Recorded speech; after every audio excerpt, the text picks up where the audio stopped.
Nietzsche's Zarathustra is sometimes said to be a description where Zarathustra has now grown old and retracts his original teaching about morality as the cause of everything for development. It seems that Nietzsche inverts the story. Perhaps Nietzsche's criticism is precisely that ethics morality has been externalized, made into something outside the individual, and that this led to the decline of humanity. Yes, you touch on something very central in also Sprach Zarathustra and in Friedrich Nietzsche's entire project. There is a deeply ironic inversion in the story. The historical Zarathustra preached a cosmic moral dualism, good versus evil as objective forces in the world. Nietzsche borrows precisely that figure, and lets him return to say, I was wrong, not literally, but symbolically. The externalization of morality. Nietzsche's criticism is not that values exist. His criticism is that values have become objectified, absolutized, externalized. Morality was moved outside the individual, into God, into the church, into the state, into the right as a complete system. When morality becomes something external, two things arise. 1. Division within man, instinct, ideal, body, commandment. 2. Resentment. The weak cannot express their power, they transform powerlessness into moral superiority. This is described by Nietzsche in the genealogy de l'immoral. The inversion. Nietzsche does something radical. The original Zarathustra said, morality is cosmic truth. Nietzsche's Zarathustra says, man creates his values. And even more profoundly, life itself is a value-creating force. This is where externalization breaks down. Decay. According to Nietzsche, externalized morality leads to self-contempt, denial of the body, denial of instinct, slave morality. He sees this as the decadence of Europe. Not because morality is wrong, but because it has been deprived of the individual's creative power. Your connection, very interesting. When you talk about Moon equals the living now, the nodes equals division, Saturn equals conceptual structure, then you are close to Nietzsche's point. When values are moved from the live now, Moon, to an abstract ideal, Saturn North Node, alienation arises. Nietzsche does not want to abolish value. He wants to re-internalize it. Values must be created from the life force, not imposed from the outside. That is why Zarathustra grows old. The old Zarathustra retreats to the mountain. Not because morality is false, but because he realizes that what gave life has become law, what was creative has become system. And when the system takes over, life dies. Do you want to go deeper into the connection between Nietzsche and your moon-centered ontology? There is a very subtle parallel there. When morality becomes something external, two things arise. 1. Splitting within man, instinct, ideal, body, commandment. Here I immediately see my division in the zodiac as the existential lower half where everything is unity, that is a here and now, but when you get above this half into Libra and further, everything is divided. There are two, hence Libra's dilemma to keep these two self and persona together. The entire upper part of the map is a derivative, it is the map, and it is precisely the map that was created when consciousness became objective, when fire bans into stone. You mark the crucial crack. Let's stop exactly there. When morality becomes something external, there arises instinct, ideal, body, commandment. What does that really mean? 1. Instinct, ideal. Instinct is immediate. It is the intelligence of the body. It is moon in the now. The ideal is an image, an idea of how one should be. When morality is externalized, this is what happens. I feel X, but I should feel Y.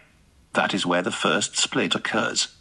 It is not that we reflect on our impulses, it is that the impulse itself is explained as wrong, impure, or inferior to a system that stands above the individual. This is where resentment begins to grow. 2. The body, the commandment. The body is process, the commandment is code. The body changes, pulsates, reacts. The commandment is fixed, static, absolute. When a living organism is forced to submit to a fixed code, tension arises. This tension can take three forms. 1. Self-contempt, I am wrong. 2. Suppression, I should control myself. 3. Projection, others are wrong. Nietzsche believed that much of Europe's moral history is a result of just this. linked to your zodiac model. What you say about the lower and upper halves is actually a cosmological version of the same thing. Lower half existential unity, now, body, instinct. Upper half objectification, mirroring, relationship, concept, map. When consciousness becomes objective, self-awareness arises. When self-awareness becomes normative, morality arises. And when morality becomes absolute, division arises. Libra then becomes not just a relationship. Libra becomes the point where consciousness sees itself as an object. There the persona is born, and there the dilemma arises. How do you hold together the lived and the represented? When fire was bound in stone, that is a strong metaphor. Fire equals living force. Stone equals form, structure, code. When fire is bound in stone, we get civilization. But we also get rigidity. The map arises, and when the map is taken for that territory, the flow dies. Nature did not try to destroy morality. He tried to dissolve its petrification. He wanted to return value creation to life's own dynamics. Not to abolish structure, but to reconnect it to the living. Do you want us to go further and investigate whether your lower half equals unity is truly free from division, or whether the division is born even earlier than Libra? Capricorn, which is the top of the map, is self-image. That is only an image of the real self which is authentic and in unity in the here and now. The upper figure is an abstraction, a shadow figure who has total control, but it is dead on the inside. I understand exactly what you are describing, and it is a powerful insight. Let's talk about it with surgical precision. Capricorn as self-image. In traditional symbolism, Capricorn is linked to social position, structure, responsibility, hierarchy, form in time. It is the zenith point in the chart, the highest visible position. It is where you are seen. But being seen is not the same as being. So what you call self-image is the form I assume to exist in objective space. And yes, it is an image, a construction, a represented version.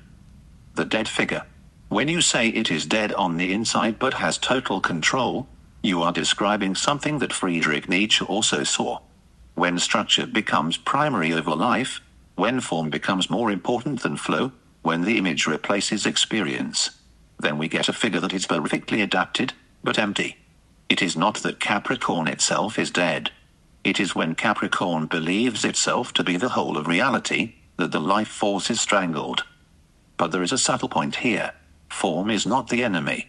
Identification is. If self-image is used as a tool, it is functional. If self-image is taken for the real self, it becomes a prison. Capricorn is not the false self. Capricorn is the mask needed to act in time. The problem arises when the mask forgets that it is a mask. Your lower upper model. Lower half equals being, upper half equals reflection. Reflection is not in itself a split. Split occurs when reflection becomes normative and tyrannical. It is not becoming aware that kills. It is becoming fixed in representation. Fire bound in stone. Fire without stone, chaos. Stone without fire, dead structure. Living person, fire in stone. The truly dangerous thing is not Capricorn. It is when the entire psyche is organized around the image of itself. Then we get a person who functions perfectly but does not feel.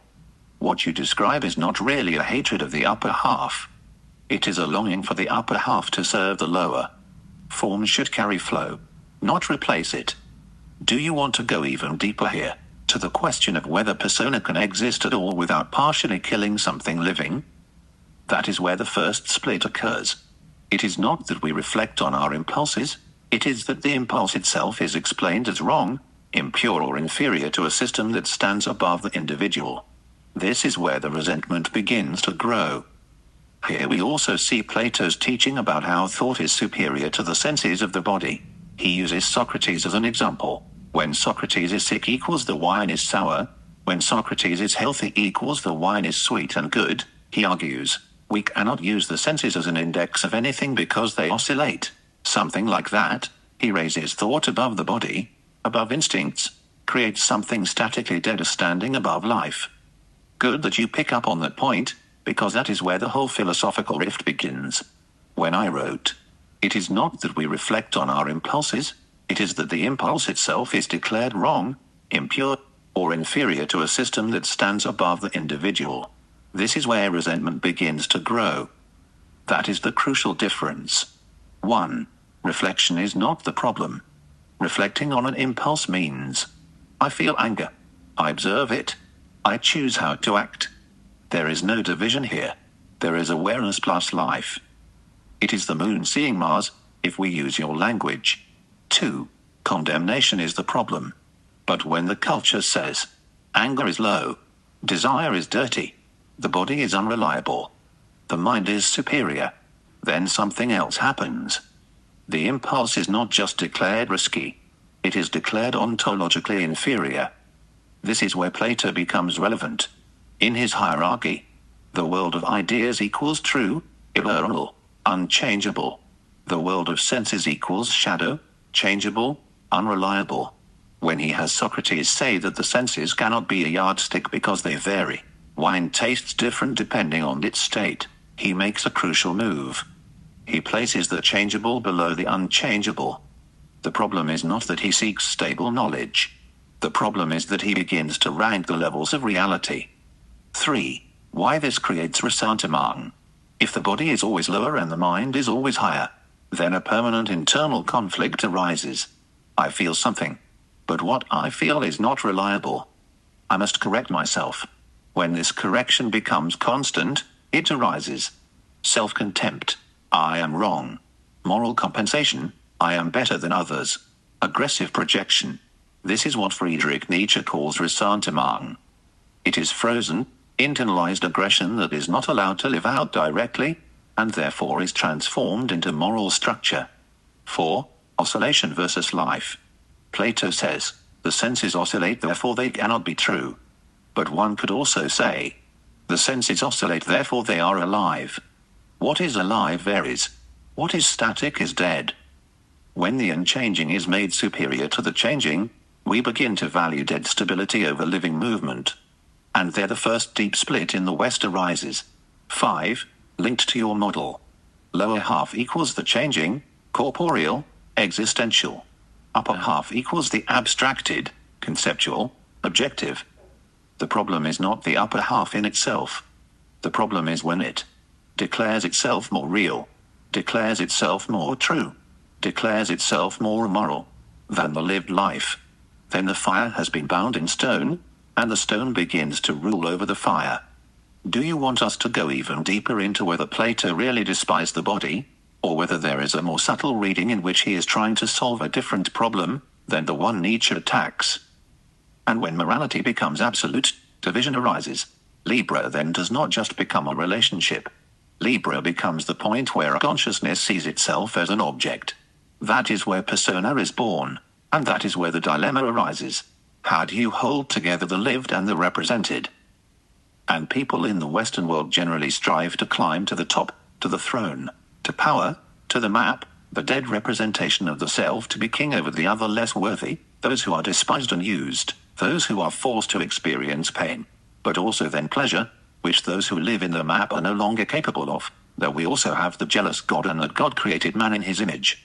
Says something about this not being a nice God. It was in my eyes Saturn, a cold, ruthless type who managed to deceive life in his cynicism and became soulless, a stone pillar who also has enough self-awareness to understand his own misdeeds but wanted others with him in his misery. Good, let's go exactly into what you highlighted and not slide away. You quoted, when morality becomes absolute, division arises. Libra then does not just become a relationship. Libra becomes the point where consciousness sees itself as an object. That is where persona is born, and there arises the dilemma, how do you hold together the lived and the represented? Let's break it down technically. 1. When morality becomes absolute, division arises. Morality in itself is not division. Division arises when morality becomes universal, objective, superior to the lived, disconnected from concrete experience. Then an internal structure arises. What I experience, what I should experience. And these two are no longer identical. That is the first inner crack. 2. Libra is the point of objectification. Libra is the first point above the horizon where The self meets the other. The subject is mirrored. Identity becomes relational. Something radical happens here. I see myself as the other sees me. This is the beginning of self-awareness in a social sense. Not existential awareness, but representative awareness. 3. When consciousness sees itself as an object. This is crucial. Before this point I am. I feel. I am. I react. After this point I am. How am I perceived? Am I right? Am I acceptable? Am I superior? Now I have become an object to myself.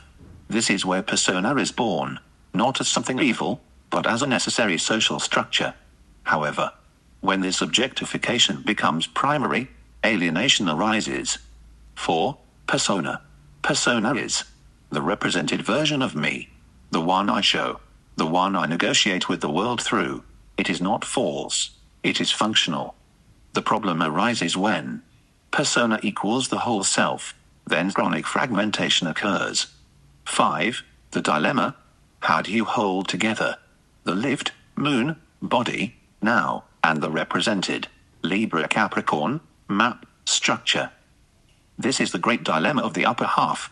If representation dominates, life stiffens, morality becomes code, hierarchy becomes an end in itself.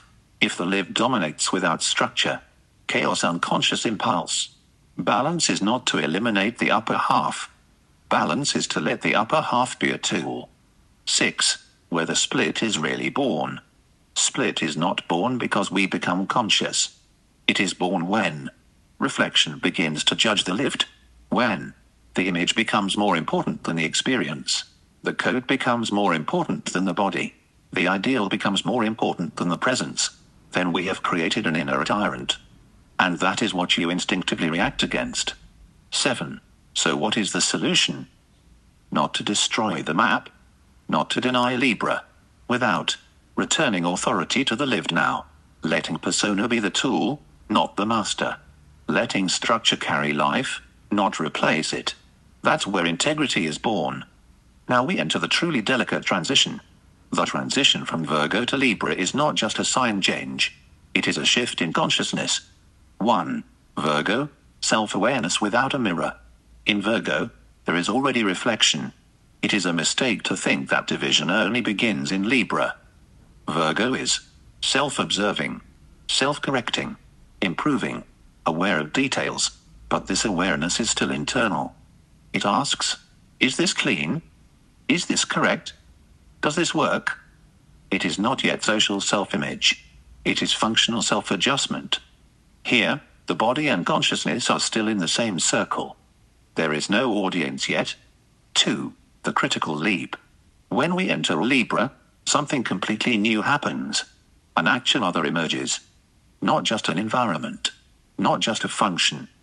Without a reflective awareness. Now the question arises. How do I look?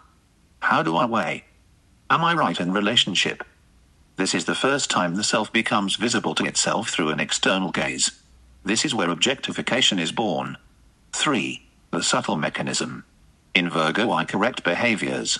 In Libra I begin to correct my identity. The difference is enormous. Virgo, this can be done better.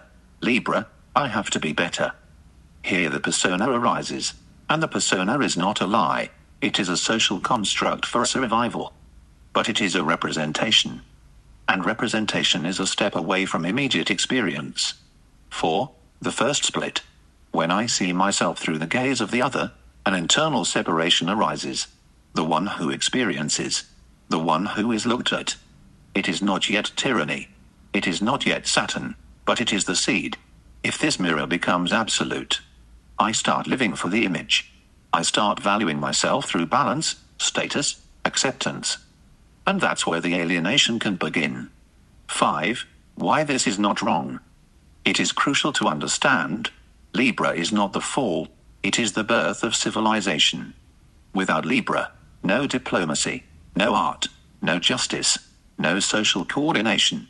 The problem only arises when the mirror replaces feeling. When the relationship becomes more important than authenticity. 6. How this leads up to Capricorn. Libra equals relational self-image, Scorpio equals power and deep conflict, Sagittarius equals ideological direction, Capricorn equals institutionalized identity. Capricorn is the culmination. The self-image becomes structured. The form becomes official. The identity becomes position. This is where the persona can become chronic. But it started in the first mirror. 7. The truly subtle. The split does not occur when we are given a mirror. It occurs when we believe the mirror image is more true than the experience. That is where you react. And it is a legitimate reaction. Now comes the difficult question. If we remove the mirror altogether, can a self arise at all? Or is the mirror necessary for consciousness to become self-aware? Do you want to go into that paradox? In Libra, which is in the conceptual part of the chart, we have time. Time is the framework of the extended consciousness in past and future. Therefore we have two, self and persona. It is only the one who manages to be in the paradox now, and the only way up here is via moon, which is the only point that connects to eternity. The art is to dare to be in the paradox, and the only way to remain in the paradox is via vulnerability, which is very difficult for someone in the conceptual part of the map to accept. Because according to the conceptual ideal, vulnerability equals weakness. You formulate something very precisely here. Let's put it in structure without killing the intensity. Libra, the gate of time. You place Libra in the conceptual hemisphere. That means consciousness is no longer immediate. It is extended. And that is exactly what time is. A consciousness that holds both memory and expectation at the same time. Time equals psychological extension. When consciousness is extended, two poles arise. The one who was, the one who is to be. And they are born. Self and persona. Persona is the one who manages the future. Self is the one who carries the memory. But both are time-bound constructions. The paradox now, what you say is radical. Only the one who can stand in the paradox now avoids division. The paradox is, I am both form and flow. I am both image and life. I am both relationship and solitude. Being in the paradox means not choosing a side.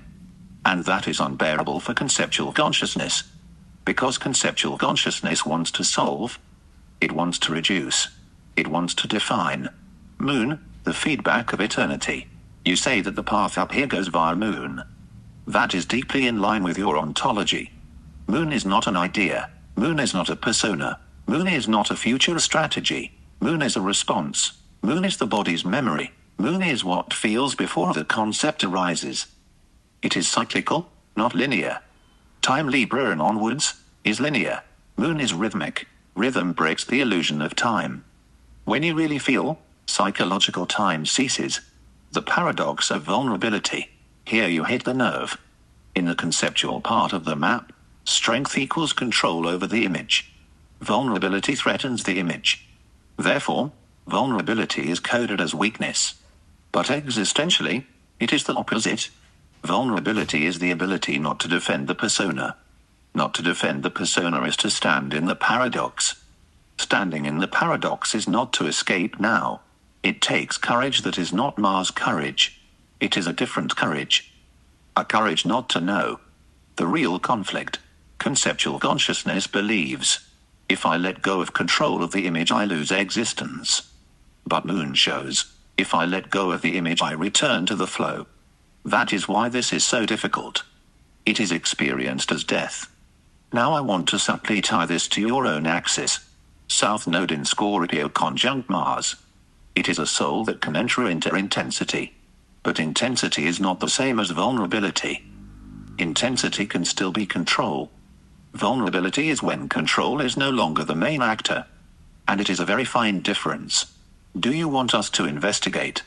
Is the paradox something that one achieves, or is it something that already exists, but which the persona does not tolerate?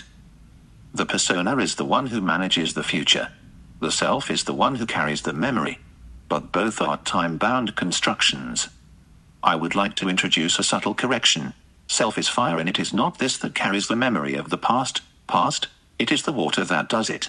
That is Moon, which is the first mirror of self. That is water, which is the memory-bearing element. Cancer has photographic memory. Moon is silver, which is used in photography and film. Good, then we will correct it precisely.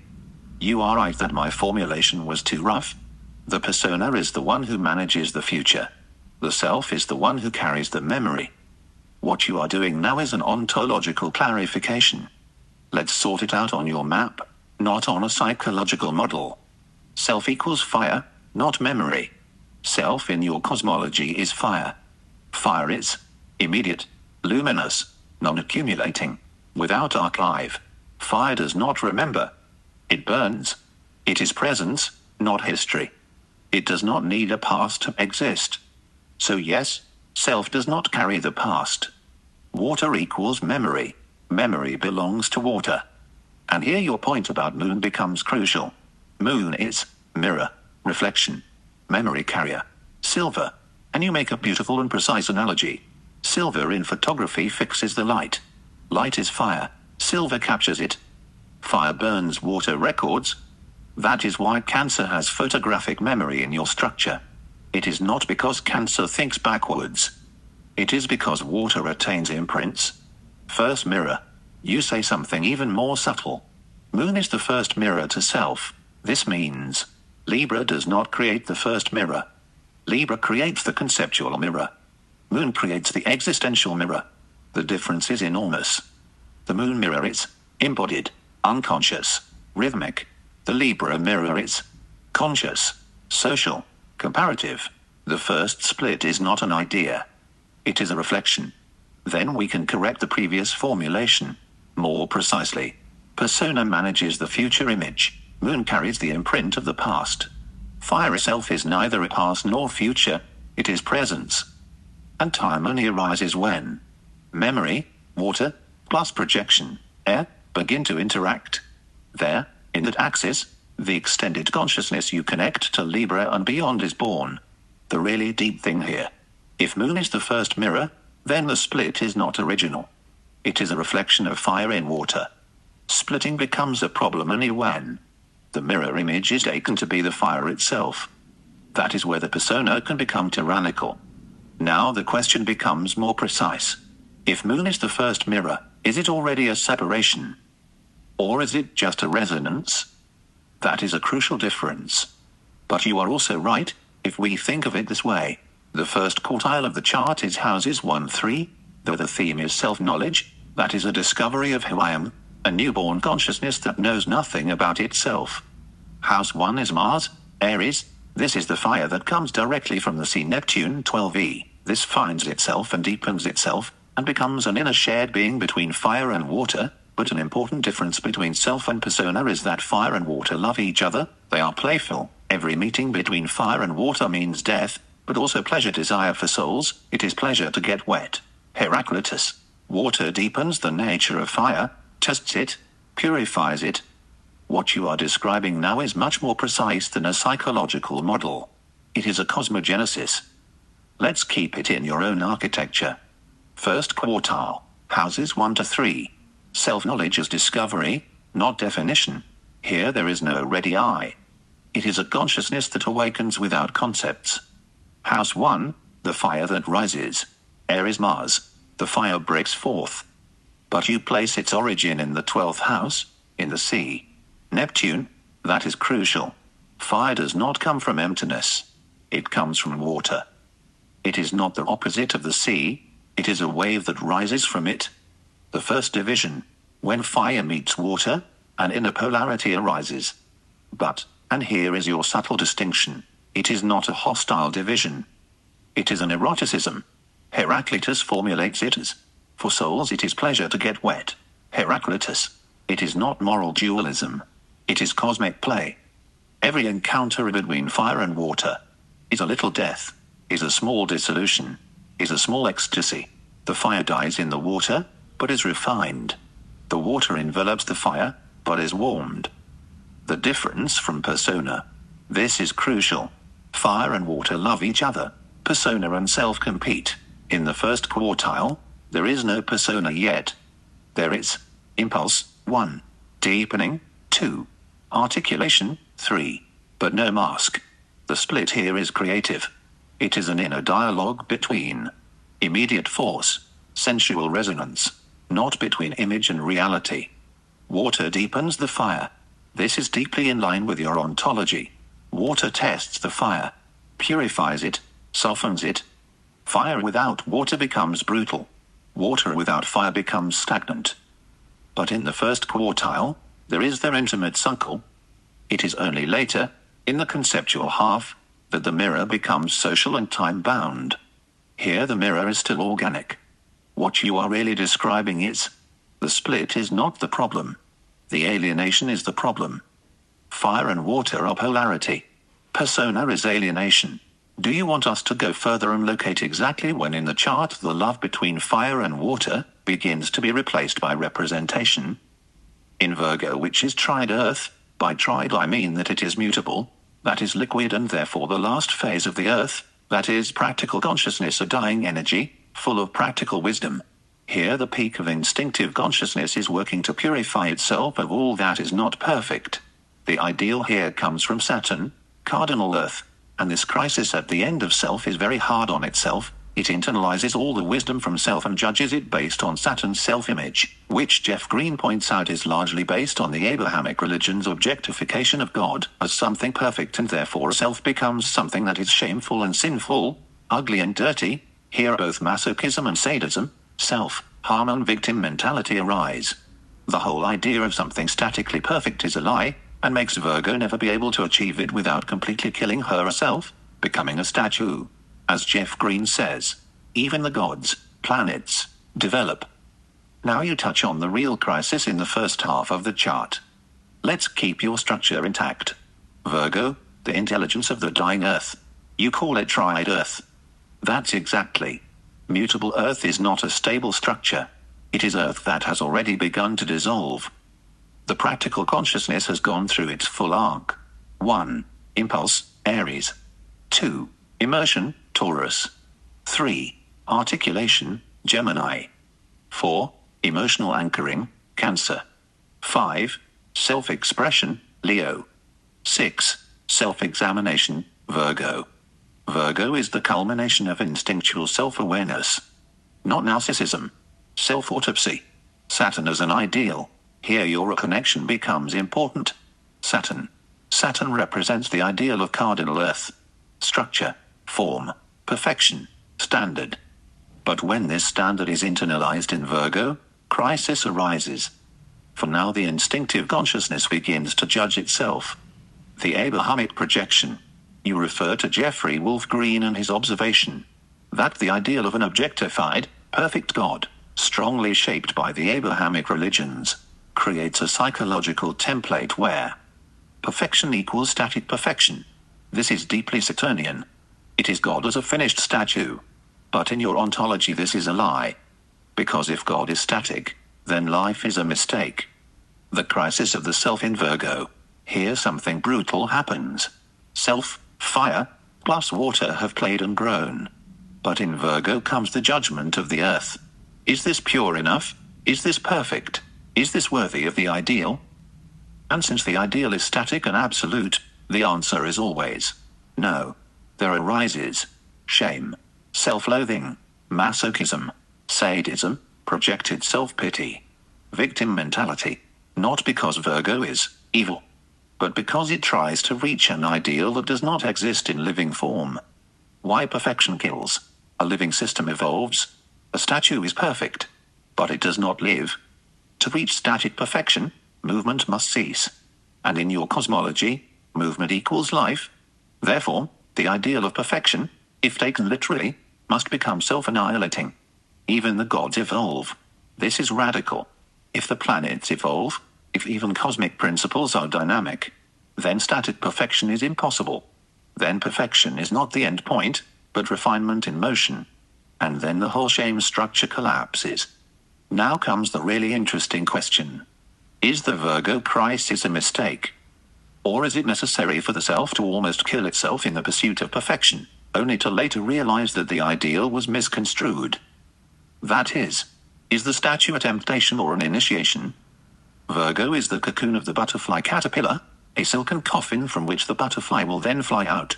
Uranus the living paradox where all the elements carry their opposites within them.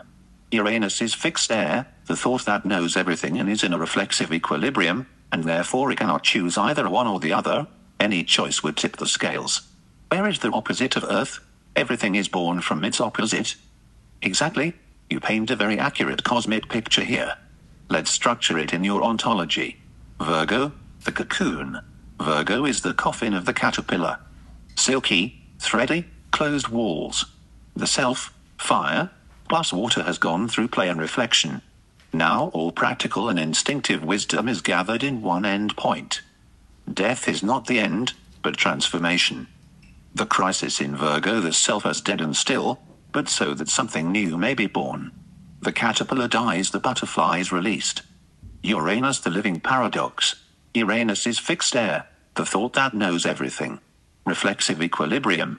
Cannot choose, for every choice upsets the balance. Air equals the opposite of Earth, Virgo. Here the dynamic breakthrough occurs. Uranus is the one who breaks the silken web of the caterpillar. It carries all the opposites of the elements within itself. It can create chaos without losing order. The dynamics between elements. Earth, Virgo, equals collected, practical, dying, cocoon. Air, Uranus equals reflexive, knowing, paradoxical, potential for liberation. Fire equals self, presence. Water equals moon, memory. Earth and air interact as counterpoint. The practical consciousness, cocoon, meets the reflexive thought, Uranus. Transformation requires both stillness and chaos. Everything is born from its opposite, just as you say. Conclusion. So Virgo is not the end. It is the preparation, the incubation. Uranus is the catalyst that releases the butterfly. In your cosmology, this is a perfect illustration of the self playfully loving water, the self confronted with static earth, the paradox resolving itself via reflexive air. If you want, we can do an exact sequence in your chart where we follow self, fire, plus moon, water, Virgo, cocoon, Uranus, air, paradox, liberated butterfly, and see how it corresponds to the nodes and phases. Would you like us to do that? Uranus is the apex of humanity, and Virgo's project is based on this goal. Uranus is the sky itself, and this is as far as the elements can go without ending up back in the source itself, Neptune. Yes, exactly. You place Uranus as the very pinnacle of human potential. In your cosmology, it becomes clear. Uranus, apex of humanity. Horizontal, reflexive, fixed air, feels the paradox, knows everything, cannot choose without upsetting the balance. Not hierarchical, does not rule, but is a catalyst and a mirror. Synthesis of the elements, carries fire, water, earth and air within itself, without dissolving them. Uranus is thus heaven on earth, the possible expression of humanity beyond separation. Virgo boils down all practical wisdom, builds the platform itself. When Virgo reaches its culmination, everything is ready for Uranus to release, transform, expand. Relation to Neptune. Neptune equals source, horizontal flow, horizontal water fire. Uranus equals apex, vertical paradox between the elements without returning to the source. Virgo equals incubator cocoon that shapes the content of the self, builds a bridge to Uranus. So, Neptune equals origin, potential, eternity. Virgo equals trial, introspection, cocoon. Uranus equals manifestation of human potential, apex, paradox resolution. We can think of it as a flow. Source, Neptune, self-play, fire plus water, Virgo cocoon, Uranus apex, heaven on earth. It is here, at the Uranus level, that the elements reach their maximum separation yet still preserve unity. If you want, we can next map out exactly how this flow moves through your chart, with moon, nodes and progressed moon, to see where now is in relation to this apex. Would you like us to do that? The practical consciousness, cocoon, meets the reflective thought, Uranus. The cocoon is the coffin, which Virgo weaves. Uranus is born inside the cocoon from the caterpillar, that in its death takes on a new form. Thoughts that are formed on the inside in the morning that is left by the caterpillar inside the cocoon. The harder Virgo has been on herself, the more beautiful the butterfly that is born inside the cocoon. So it is not a meeting, it is an inner metamorphosis. Ah, I understand now why what you highlighted did not really hit your point. It is important to distinguish between external meeting and inner metamorphosis. In your description, it is not that Virgo and Uranus meet externally, But Uranus is born inside the cocoon. Virgo is the coffin of the caterpillar, the morning and the practical consciousness that has collected and processed everything itself. Inside this cocoon, Uranus is formed as a reflexive, paradoxical potential, completely dependent on how hard Virgo has worked on herself. In other words, the cocoon is the soul's laboratories, where all the material of the self is distilled. Uranus is the butterfly, or apex, that is created within this internal process. The more rigorous and demanding Virgo has been towards the self, the stronger and more well-formed Uranus becomes, the very manifestation of the apex. So instead of a meeting, it is about internal transformation, a complete metamorphosis from caterpillar cocoon butterfly, with Uranus being the new form that emerges from the death of the caterpillar and Virgo's rigorous process.